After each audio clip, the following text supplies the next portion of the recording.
Et on se retrouve aujourd'hui sur le BTC face au dollar qui reste encore et toujours dans une confirmation haussière et boule, c'est-à-dire que tous ses plus bas sont toujours plus hauts que ses précédents plus bas. Il consolide pour le moment depuis 2 jours et on va regarder où est-ce que ça en est. Bien entendu, ce qu'on va faire également dans cette vidéo, c'est le décompte Elliott et voir quand devrait avoir lieu le rebond entre guillemets dans ce décompte-là. Et également, on va faire le suivi du trade qui a été installé, vous le savez très bien, finalement quand il y a la bougie rouge ici le 28 octobre. Donc on retourne sur la vidéo du 28 octobre ensemble, ouverture de trade ou en tout cas en vidéo simulation comme on le voit ici sur le graphique. Il y a des gens qui l'ont fait et donc très heureux pour eux bien entendu, étant donné que toute la méthodologie qu'on a mis en place pour ouvrir ce trade là fait en sorte qu'ils sont déjà gagnants ou en tout cas qu'ils ne peuvent plus perdre d'argent. Donc très heureux pour vous. On va regarder comment se construit ce trade là, comment maintenant on peut décompter cela et voir si oui ou non le rebond devrait avoir lieu, c'est-à-dire la cassure vers le haut devrait avoir lieu entre guillemets bientôt, si on peut vraiment utiliser ces termes là alors qu'on sait le temps ne sait malheureusement pas le travailler. Je vous rappelle également, on est sur un niveau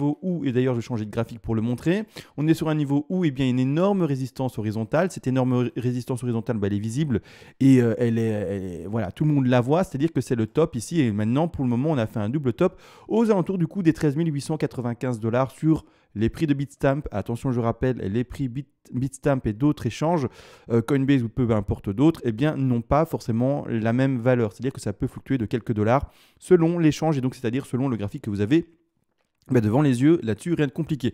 On va regarder cela bien entendu ensemble en vidéo, mais juste après, comme toujours, la toute petite intro. Et très heureux de vous retrouver aujourd'hui sur le BTC face au dollar. Comme dit en début de vidéo, pour le moment, il reste dans une configuration bullish, même s'il y a une importante résistance aux 13 800, 13 900 $. Une fois qu'elle sera breakée, normalement, le pump après devrait être assez impressionnant. N'empêche, on va l'analyser et juste avant d'entrer vraiment dans le vif du sujet, si j'arrive à articuler correctement, je voulais remercier comme toujours, vous le savez en début de vidéo, les personnes qui font des donations parce que ça me demande du temps d'enregistrement, de pédagogie, de partage, également de montage et après également créature de miniatures, bref, vous l'avez compris, ça prend du temps personnel et quelqu'un qui est récompensé pour le temps qu'il partage et qu'il dépense, c'est quelqu'un qui va être endurant et continuer et persévérer dans le temps. Donc déjà, merci à toutes ces personnes qui veulent récompenser finalement tout ce que j'essaye de partager en vidéo. Merci à vous. D'ailleurs, cette donation-là, si vous voulez aider la chaîne, fonctionne par palier et vers les premiers paliers de donation. Je vous envoie déjà en contrepartie toutes les règles d'Elliott en français. Je rappelle rapidement également les règles d'Elliott en français ici, je les ai écrites de manière concise pour que vous-même par après puissiez vraiment assimiler les choses simplement et non pas avoir, comme je le dis souvent, une encyclopédie en 12 volumes avec 400 pages dans chaque volume pour faire semblant et finalement avoir plus de choses à brûler que finalement d'apprentissage pur et facile. Ici clairement tout est synthétisé, vous avez toutes les règles, tout vraiment écrit de manière simple pour que par après vous puissiez également être autonome et vous débrouiller, créer vos propres scénarios, propres plans de trading, propres plans également d'investissement, que ça soit sur le BTC, sur d'autres actifs, crypto-monnaies ou également, vous le savez très bien, sur des bourses plus traditionnelles. Par exemple, prenons un actif au hasard, Apple, pourquoi pas, Amazon ou n'importe. Vous analysez ce que vous voulez, bien entendu, par vous-même, par après. Maintenant que les remerciements ont été faits, l'intro a été faite, on peut enfin partir dans le vif du sujet. Avant de partir sur les Wave, je voulais juste te dire une chose. Donc, c'est-à-dire que j'agrandis maintenant l'écran. J'essaye d'articuler correctement. Et c'est-à-dire qu'une chose est sûre, c'est que, comme je l'ai dit en début de vidéo, maintenant, on vient de faire, alors je retire un peu ici le triangle que j'ai indiqué, on en parlera plus tard. Je vais passer en weekly pour l'indiquer ici plus facilement également. On vient de faire un double top et sur certains échanges, on l'a même légèrement dépassé. Maintenant, on le sait. Malgré tout, pour le moment, c'est un double top. Pour le moment, il n'y a pas de break réel à la hausse. Pour le moment, voilà, on le voit bien, le niveau de prix s'est arrêté, boum. Comme ici précédemment, aux alentours du 24 juin. Attention, quand je parle de top, je ne parle pas du top des 19 000, mais ça c'est facile, tout le monde le sait bien entendu, mais je précise parce qu'on ne sait jamais. Maintenant, on est en double top et une fois qu'on aura cassé normalement ce top-là, donc j'entoure les choses, une fois qu'on aura cassé normalement ce top-là, il se peut et même il est très probable que la réaction haussière soit assez puissante. Donc vraiment, il y a pas mal de choses à jouer ici et vous le savez, on a fait un long ensemble, en tout cas c'est ce qu'on a mis en place il y a de ça 2 jours, donc c'est-à-dire quand il y a eu la bougie rouge, je rappelle le 28 octobre, quand il y a eu la bougie rouge ici, on ne le voit pas bien à l'écran. Mais ceci, je vais essayer un endroit où on est plus zoomé.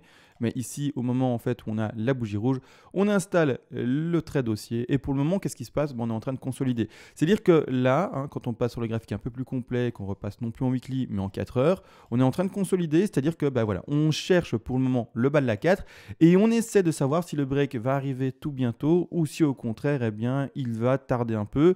Dessiner un triangle, par exemple, et c'est-à-dire finalement faire un espèce de range, consolider et enfin breaker à la hausse. On va regarder ça dans cette vidéo aussi. Voir également pour ceux qui n'ont pas, en tout cas, pris ce trade-là haussier, s'il y a une opportunité de short, si oui ou non c'est possible, si en tout cas l'exposition est bonne et si le trade est bon à prendre, on verra bien entendu également ça pour les personnes qui voudraient ouvrir un short et qui se disent, ben non, en fait ça ne va pas casser à la hausse et plutôt on va descendre en dessous des 23% de Fibonacci. Désolé pour ceux qui s'y connaissent pas encore en Fibo, mais je parle à ceux qui me suivent depuis longtemps et qui sont dans le trading, et on va casser les 23% de Fibonacci et on va aller chercher plus bas les 38,2 ou voire même les 50, qui sait. Malgré tout, on n'oublie pas, hein, c'est quand même, voilà, je le dis souvent, mais c'est le petit tip que j'aime donner parce que ça m'a beaucoup aidé dans mes analyses et c'est finalement vraiment un appui sur lequel j'insiste, c'est-à-dire que ça peut également vraiment servir pour vous, c'est-à-dire que quand on voit en fait une forte 2, il faut avoir vraiment en tête que la plupart du temps, après on fait une faible 4. C'est pour ça que j'insiste sur les 23,6, c'est pour ça qu'on a ouvert un trade à 23,6, c'est pour ça qu'on n'a pas ouvert un trade à 38,2 ou à 50, qu'on n'a pas attendu ces prix-là. On a vu une 2 qui s'est faite à 76,4, donc c'est une forte 2, on le sait dans les statistiques, hein, bien entendu, c'est-à-dire que je vais quand même remontrer les stats rapidement dans le PDF, boum, parce que la 2 c'est vite, c'est facile à comprendre, parce qu'après c'est un peu plus complexe, mais la 2 c'est facile, c'est pour ça que je le montre souvent. Eh bien voilà, on a, vous le savez très bien, 73% des 2 qui corrigent entre les 50 et 61,8, ça c'est une 2 classique. Par contre une 2 qui est forte, et donc c'est-à-dire seulement 15% des 2 qui corrigent sous, c'est-à-dire en fait au-delà, hein, donc c'est-à-dire plus fortement que les 61,8, ça c'est plus rare, et ça ne représente déjà plus que 15% des probabilités. Donc on a une 2 qui est forte, d'accord? Il faut le comprendre. Donc quand on part là-dessus, de forte, on part encore une fois du principe que par après, c'est le petit tips que je donne souvent, et bien la 4, elle, sera plutôt faible. Donc ici, on s'est arrêté, hein, vous le savez très bien, à 23,6, hein, et on est passé sur l'ouverture d'un long, ici, donc les bougies, donc le top, les bougies rouges, on touche le support des 23,6, regardez à gauche pour ceux qui ont un écran assez grand pour le lire, 23,6, on les touche, ouverture de trade, et puis par après, pour le moment, il y a une réaction haussière. Après, ce qui est intéressant maintenant pour les plus puristes, c'est de voir clairement, en fait, est-ce que maintenant on est déjà dans de l'impulsif ou est-ce qu'au contraire on est encore, malheureusement entre guillemets, dans le dessin, alors je vais essayer de du coup le dessiner, dans le dessin d'une WXY pour exemple. Alors je vais expliquer par après pourquoi j'installe une WXY, pourquoi je n'installe pas une ABC ou des choses comme ça. Donc ici on va chercher le sommet de la X et puis après aller chercher une Y qui irait malheureusement plus bas. Maintenant on va regarder ça, n'oubliez pas, hein, c'est important pour ceux qui ont fait le trade, j'ai tout expliqué hier mais je le rappelle, prenez le take profit partiel de sécurité, bien entendu, c'est-à-dire que vous devez couvrir vos frais si vous avez des frais et également si vous le désirez déjà, vous pouvez déplacer votre stop loss à votre point d'entrée, ça permettra que, et bien simplement, vous ne puissiez plus maintenant faire de pertes par rapport à ce trade là et par après, si on descend, vous faites sortir du trade avec un léger bénéfice et on prendra l'opportunité plus basse pour ouvrir un nouveau long, c'est-à-dire un nouveau trade qui voit une hausse, donc c'est-à-dire un pari à la hausse si on veut parler avec des termes très simples bien entendu, et donc par après on reprendra le train des 38,2 ou 50, mais on aura déjà gagné un peu d'argent sur ce petit trade, même si ce ne sera pas une fortune, mais ce sera toujours quelques petites pièces en plus dans notre portefeuille. Et ce n'est pas, bien entendu, vous le savez, pour nous déplaire. Au contraire on crache sur les pertes. Maintenant, on va regarder peut-être cette WXY, mais ce que je veux surtout exprimer également, c'est qu'on pourrait déjà avoir fini la 4 maintenant, en dessous de cette ABC-ci en jaune. Alors, je vais la mettre en évidence parce que là, pour le moment, elle est en shadow. C'est-à-dire que maintenant, je monte les vagues ABC. J'en ai déjà parlé hier, donc on ne va pas non plus la remettre ici voilà, en explication, etc. On ne va pas tarder là-dessus. On va tarder sur les nouvelles bougies qu'il y a maintenant. La chose, c'est que déjà, la 4, c'est possible qu'elle soit déjà finie, hein, mais elle est courte. Elle est courte en termes de développement de temps. La 2 s'est développée pendant un certain temps tout de même, comme on voit ici. Ici, la 4 est assez faible en termes de temps et je verrai plutôt, pour ma part, encore une fois, normalement, l'expression d'un triangle ou d'une WXY. Maintenant, rien ne le dit. Si vraiment le marché est super pump, c'est-à-dire que pump it fou et qui veut pumper, ça aurait été une 4 extrêmement faible en termes de temps. Et pourquoi pas? Maintenant, comme dit, j'aurais apprécié, ou en tout cas j'apprécierais plus, une 4 qui s'étend un peu plus, qui prend vraiment plus de consolidation pour pouvoir vraiment trouver un appui plus fort et après continuer à pumper. Après, si vraiment le marché est pumpy, pas d'appui plus fort, pas vraiment de stabilisation, pas vraiment d'accumulation entre guillemets à ce niveau de prix-là, on n'y fait qu'un passage rapide et boum, on continue à pumper. Maintenant, à voir. Hein. Mais c'est-à-dire que je ne valide vraiment pas maintenant avec une conviction forte, entre guillemets, ma 4 maintenant. Elle peut très bien durer plus longtemps. C'est-à-dire pas forcément faire un plus bas pour les néophytes qui me suivent, mais juste faire une figure plus longue, telle par exemple un triangle. C'est-à-dire si on doit vraiment l'exprimer sur un graphique vide, c'est-à-dire ici, je vais du coup le vider étant donné que j'ai dit que ce serait un graphique vide. Eh bien en fait voilà, exprimer très simplement un triangle avec le sommet ici. Ici le bas, trouver un niveau, alors pas là, attention, un niveau qui peut aller un peu plus bas ici, et trouver par après de toute façon un niveau de support, toujours faire des plus hauts qui sont toujours plus hauts, c'est-à-dire que maintenant finalement évoluer dans ce triangle là, casser le niveau de résistance oblique et enfin pumper et casser le niveau de résistance que l'on voit ici, également du coup horizontal. Maintenant je partirai plutôt pour ce scénario là, s'il pump tout de suite et qu'il break maintenant, tant mieux, c'est bénéfice tout de suite, etc. etc. vous savez, et tant mieux, hein, donc bien entendu.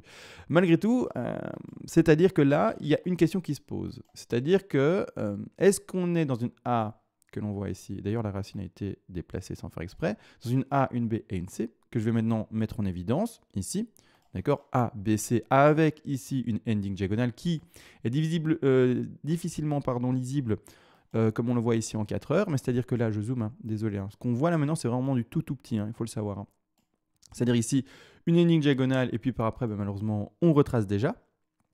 Et alors, c'est-à-dire qu'en fait, comme je commence en une 3 ici, d'accord, A, B, C, une 3 ici, A, B, C également en blanche, soit on continue un triangle, et c'est-à-dire qu'on va dessiner quelque chose de beaucoup plus grand, comme suit, A, B, C, D, E. Hein. Donc ici, je vais mettre en une couleur orange, et je vais mettre de retrait la 3 vers la 4, ou en tout cas, je vais la mettre en transparence, comme ça on la voit moins et on est moins gêné.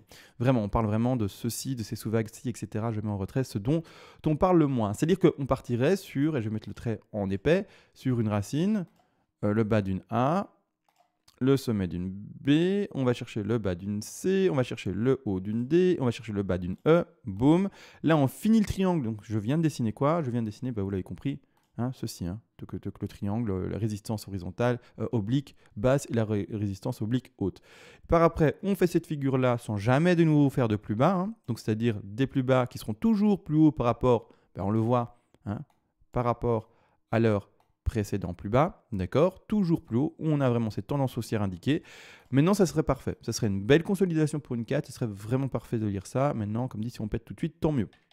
Maintenant, pour ceux qui sont bears, alors bears entre guillemets, qui sont tout de même dans le macro plan boule, c'est-à-dire que quand on remet le contexte, en fait on est dans un énorme plan boule, hein, je vais passer en daily, on est dans un énorme plan boule, d'accord, ça monte, ça monte, ça monte, mais ceux qui sont entre guillemets bears en time frame horaire 4 heures, d'accord, qu'on se comprenne bien, mais pas bear, genre je vais revoir les 2000, eh bien nous on va regarder si pour vous, eh bien l'occasion d'ouvrir un short est bon. Est-ce que ça peut tenir? Où sont, bien entendu, les take profits partiels à placer, etc. etc. C'est-à-dire que premièrement, on va regarder l'exposition. Là, c'est comme d'habitude. Est-ce que je passe en horaire? Oui, je pense que oui, ça sera mieux. C'est comme d'habitude, on regarde l'exposition. C'est-à-dire que, imaginons, vous êtes maintenant derrière votre PC à l'heure de... Il n'est pas 23h chez moi. Il est... si, il est 23h. Mince. Il est 23h, presque minuit. Vous regardez le prix, il est à 13 588 maintenant il a changé, 13 585 $ chez vous sur votre échange. Pour donner un exemple, on va d'abord regarder l'exposition par rapport à votre stop loss. Votre stop loss, vous allez le poser en double top, c'est-à-dire le top qui a été indiqué ici au 13 839 et également du coup par rapport au top qui est à gauche et que je n'arriverai pas à montrer, mais qui a été fait il y a quelques mois maintenant. D'accord, c'est-à-dire le double top en macro. Votre stop loss, vous allez bien entendu le placer ici. D'accord, vous allez le mettre du coup à 13 800 et quelques dollars, comme dit, en double top. D'accord, stop loss passé. C'est-à-dire que l'ouverture du trade sera faite au niveau de prix où on est maintenant. Imaginons vous appuyez sur le bouton maintenant, boum, c'est fait. Position prise pour un exemple. On prend la position de short pour ceux qui se diraient, non, en fait, on va consolider plus longtemps. Attention, pas le triangle. Le triangle, ça veut dire que ce serait un short qui serait microscopique et qui, à mon sens, du coup, serait pas vraiment intéressant. C'est vraiment pour ceux qui voient une correction qui irait plus bas au 38,2, voire même au 50, malgré le fait que je dise et que ça soit comme ça statistiquement, que quand on a une forte 2, on a une faible 4, et quand on a une faible 2, on a une forte 4, d'accord? Malgré cela, il n'y a pas de problème avec ça, chacun prend sa position, chacun est responsable de ce qu'il fait, et puis c'est comme ça, d'accord? Il n'y a pas à discuter là-dessus, chacun prend son propre trade et fait ce qui lui plaît. C'est-à-dire que l'exposition ici n'est pas mauvaise, on a un 2% de risque, d'accord? C'est vraiment bon, c'est-à-dire que le capital que l'on peut mettre dessus pour perdre la même chose par rapport à une exposition plus grande est assez importante. C'est-à-dire que si jamais vous aviez eu une exposition non pas de 2%, mais de, disons, 6%, vous auriez dû, sur ce trade-là, jouer moins d'argent pour perdre la même chose. Il faut toujours comprendre, il faut d'abord calculer son risque, d'abord voir ce qu'on peut perdre et ce qu'on veut perdre sur un trade. On fait le calcul et par rapport à cela, on choisit quel capital on met. On ne met pas un capital au hasard en se disant avec ce capital-là, je vais faire ce bénéfice-là parce qu'il y a autant de ratios et autant de bénéfices potentiels. Non, on fait le calcul par rapport à la perte que l'on peut accepter.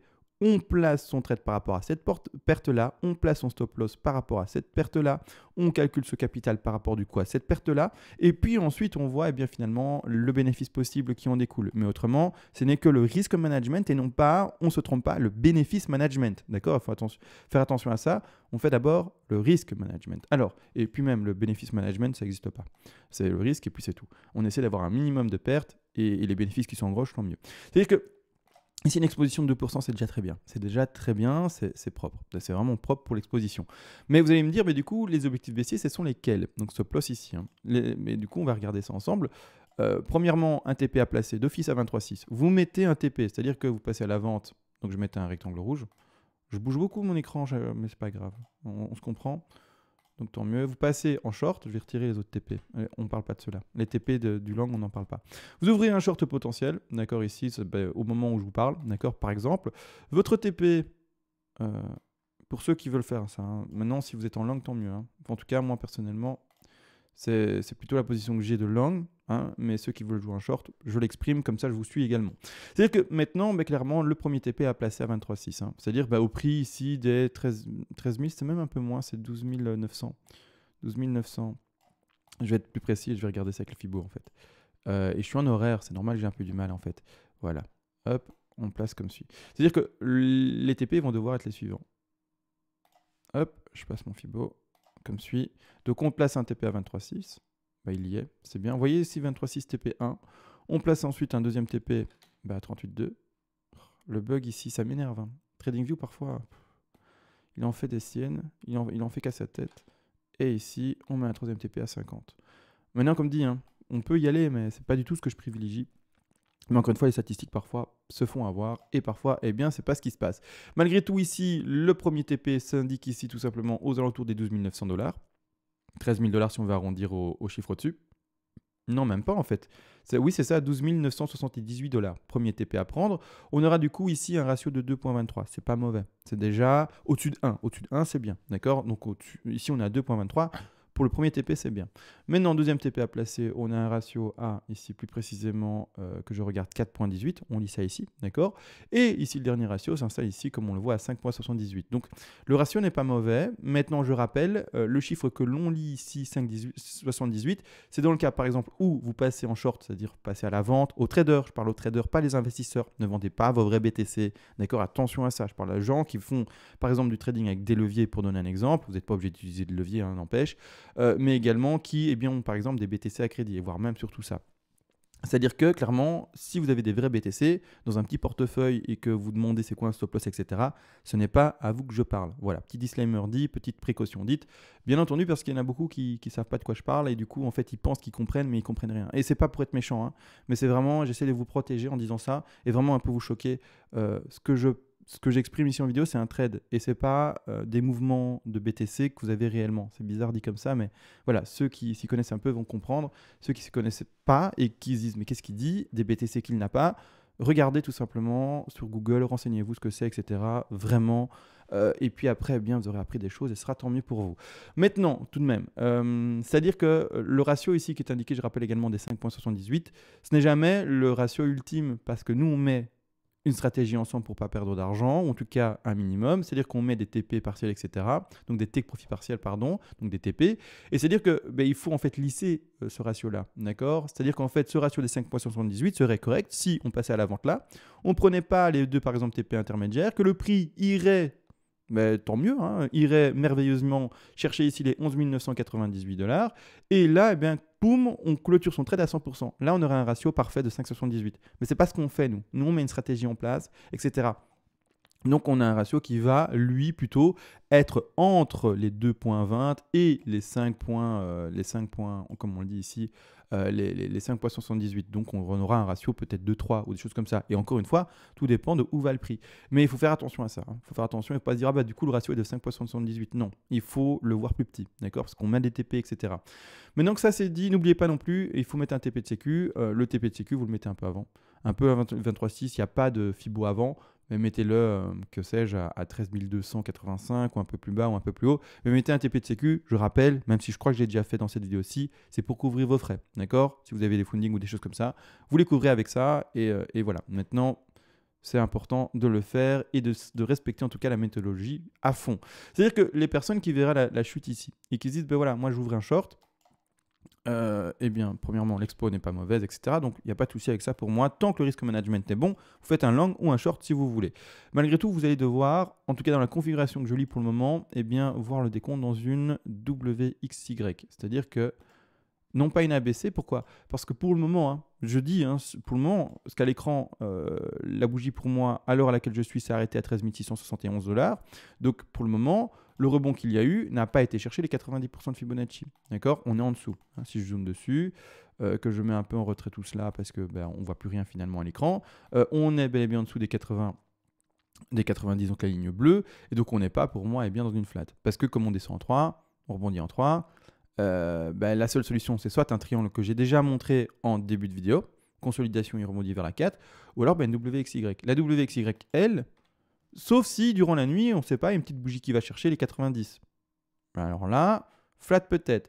Mais c'est assez important, pourquoi? Parce que du coup, en fait, comme en fait, on est en WXY potentiel ou en flat, ce qui va changer, en fait, par après, d'accord, c'est quoi? C'est le décompte. Et il faut pouvoir se dire, ben voilà, si je veux trader, pouvoir décompter, etc., savoir quelle vague on devrait attendre. C'est-à-dire que si vous voyez une chute du cours, vous allez peut-être privilégier par après une zigzag, hein, pour donner un exemple, une zigzag, ou une flat, ou autre, ou un triangle, mais bon, du coup, alors là, c'est encore plus complexe et on ne va pas en parler parce que les triangles, en plus de ça, c'est plus rare. Il faut le savoir, hein, dans une Y, les triangles, c'est plus rare. Mais bon, ça existe, hein, mais c'est plus rare. C'est pour ça qu'on privilégie surtout et que je montre surtout en vidéo des zigzags et des flats, bien entendu, dans la Y. Mais c'est-à-dire que, voilà, maintenant, si au contraire, on rebondit, on va chercher les 90, hein, qu'on va un peu plus haut et qu'on va chercher les 90. Ce sera plus pour moi une WXY potentielle, même si c'est encore potentiellement ça. Mais on pourra déjà privilégier également une ABC en flat. D'accord? Ça va changer quoi, vous allez me dire? Le sous-décompte. Comme dit, soit on essaye de décompter 3 vagues pour descendre dans la Y, ou alors 5. C'est histoire de pouvoir se retrouver, avoir un chemin et avoir finalement un guide. Et se dire, bah, ok, comme on est là-dedans, je décompte plutôt ça, et j'essaye de voir la fin de la vague, ou comme on est là-dedans, je décompte plutôt ça. D'accord? Donc ici, 1, 2, 3, 4, 5. Mis en transparence, je vais le mettre en plus visible. Oui, du coup, ça, c'est fait. Hop, comme suit. 1, 2, 3, 4, 5. Ça, c'est important pour les bears. Maintenant, à vous de voir si vous prenez cette position, oui ou non. Clairement, le décompte boule, mais extrêmement boule, sans finalement de triangle, sans rien. Beaucoup de techniques aujourd'hui. Bah, tant pis. Tant pis pour les néophytes et tant mieux pour ceux qui veulent beaucoup de techniques. Ici, clairement, on peut également, mais du coup, mettre ça de côté. J'ai pas envie. Moi, je vois plutôt une consolidation plus longue, mais après... peut-être que c'est déjà maintenant le pump. On placerait notre bas de 4 ici. D'accord, je vais le mettre maintenant en visible. On placerait déjà notre bas de 4 ici. Et c'est-à-dire que là maintenant, on serait déjà dans une 1.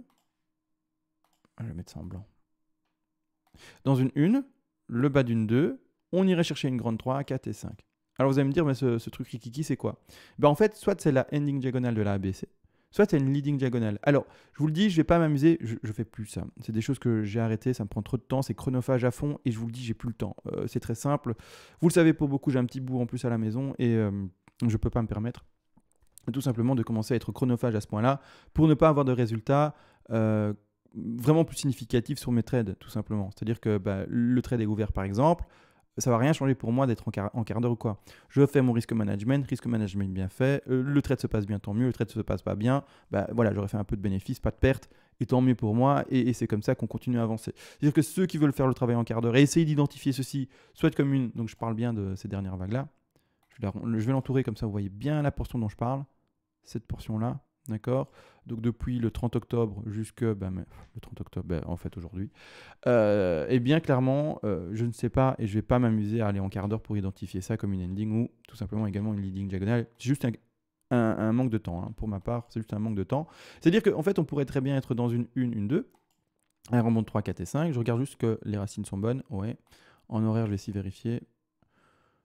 En horaire, on est bon aussi. Ok, ça va, parfait. J'ai vérifié avant parce que quand même, le récit, c'est vite fait.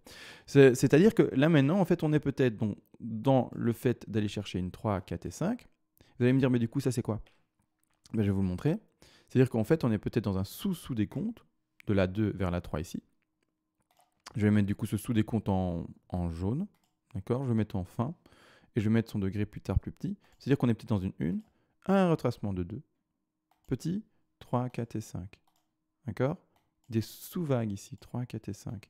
Et par après, eh bien, on va indiquer le sommet de cette 3-ci, etc., qui elle-même, du coup, sera le sous-décompte. On l'aura compris, de cette grande 5-ci.